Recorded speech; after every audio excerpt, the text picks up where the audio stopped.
According to the WHO, World Health Organization, the pandemic started on March 11th, 2020. Today, it's a few minutes until November 3rd, but let's just say November 2nd, 2021. That's exactly 1 year, 7 months, and 22 days since the pandemic started. So, people not being able to go to church, maybe they're getting back into it now, but for a period of time, a year or so, people weren't able to go to church. Schools were out for extended periods of time.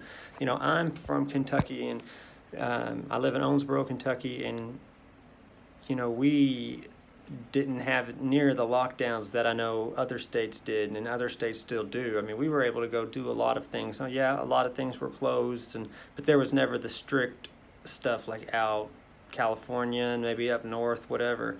But we still do. We still take precautions to try and keep safe if whatever. Anyways, sorry. People have been stuck at home, locked in home, lockdowns, and we've all had this right here, a cell phone or a computer, an iPad, whatever, tablet shoved in our face.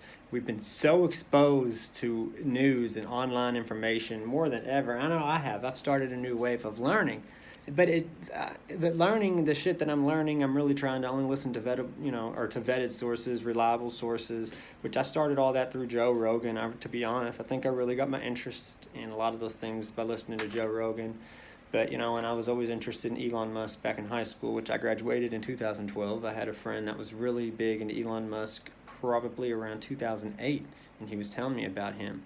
And because Elon had just started his SpaceX. I really don't remember when that started, but I don't know for sure. I'd have to look that up. But that's when my friend Michael was really into Elon. And it's just crazy to think that, he predicted that shit way before he's ever blown up to be what he is now. But it's just really cool to know that there's resources and things out there that you can learn from if you're willing to. But like Jordan Peterson, Andrew Huberman, Lex Friedman, which has been on the Joe Rogan podcast, several other people I really can't think of right now. Terrence McKenna. I really like listening to Paul Stamets. I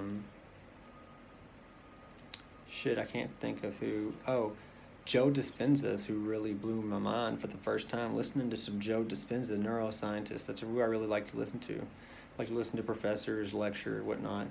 My point is that there's a lot of people who aren't taking this path, who aren't trying to learn, who aren't trying to better themselves.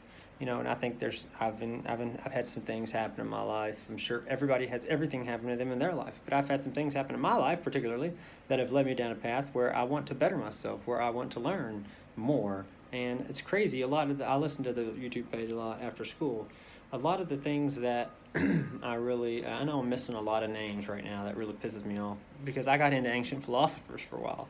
But a lot of the things that I really enjoy listening to now and whatnot were things that I never would in the past. In the past, I would bore myself to death. That's really what got me started on a learning kick. But, the things that I enjoy learning and listening to now about nature, outdoor, whatever, is shit that I know I heard in school that I just was never able to really get myself to listen and focus and whatnot. And I really wish there was a better way.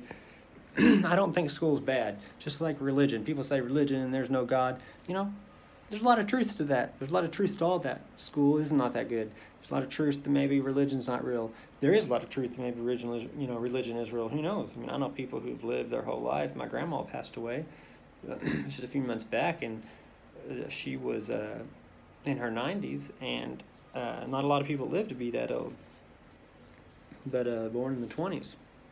Her and my grandpa, when they built their house, how they started? They didn't have any money. They started with a $5 bill, and they put a $5 bill in this jar, and they said, we're going to start building our house there. We're going to start with a bag of concrete and a shovel, and we're going to dig, and I'm going to start. And that's literally how they built their house, and that's how you need to do anything and everything in your life. You can't have $1 million like Donald Trump and get a loan from your father and start your whole business like that. You have to start from nothing. and it will work. And I've been really learning and like about history, and everything's a part of history. Science, math, whatever you want to, and whatever you want to study, you're going to have to learn the history of it. History is everything. It's amazing. And now 5,000, 10,000 years ago doesn't seem very far. The Earth has apparently been here 4.6 to 6 billion years. That's crazy. The Ice Age wasn't even that long ago. I need to eat because I can't really remember stuff that well. But my point is, people have been locked down, not able to use their normal ways of getting out. And for how long have they been exposed to, for this whole time, they've been exposed to things that are brainwashing. And for instance, my mom in the news, she gets she will send us in a group message in our family, different links to articles and different screenshots of things that are different articles she gets political wise. And just crazy shit. I've never got that shit. Totally different than what I get politically. And, I was over at her house for a cookout with my wife, and she was reading something, and I'm thinking, what the fuck is going on with, the information she's getting? Thinking, that's my mother. A civil war, in a sense, totally different opinions. But I'm not going to go argue with my mom. I'm not going to express my opinion. I keep my mouth shut. It's my mother. I'm going to respect her, and I'm going to let her say what she does, and I'm not going to go cause a problem and have to intervene, because at the end of the day, my relationship with my mother is more important than our political views, and I would not want to be having a disagreement with my mother over something to do with other people in a different place, and then have something happen and she passes away, God forbid, and here I spent all this time being angry over something that has nothing to do with me, that's going to change in just a matter of time. It'll be a whole different thing, politically wise. So,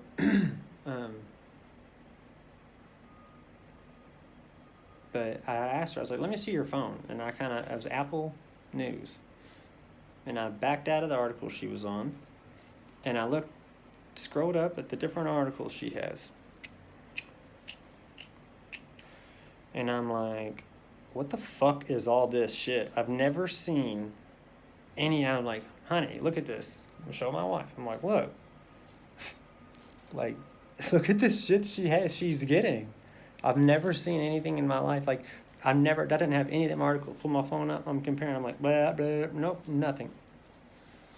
So if you rely on any bit of information 100% and you worship that like it's your God, and it's going to be your God. I don't take anything for what it's given. I only take it for what it's worth to me. There's nothing that I will read or see or anything that I will take 100% whole to heart, because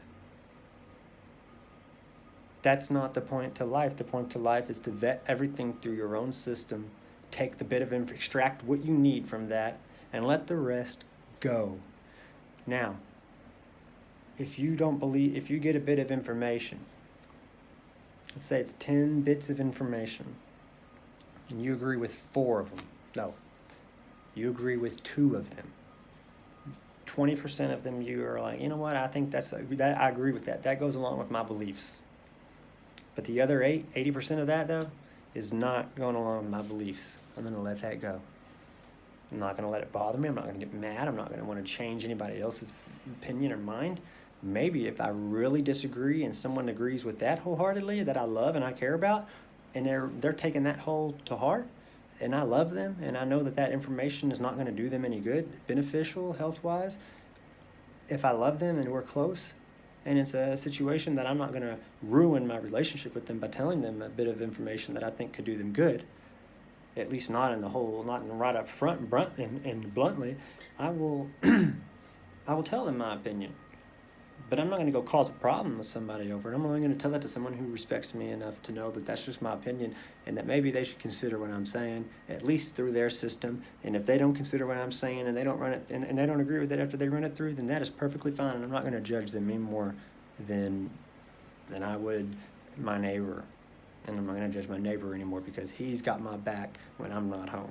He's watching my house when I'm not home. And if that man, if my neighbor does not respect me, and he is not going to get my back, he's not going to have my back. And luckily, I got a very good man that lived next to me. He's just recently retired. Him and his wife are a very nice couple.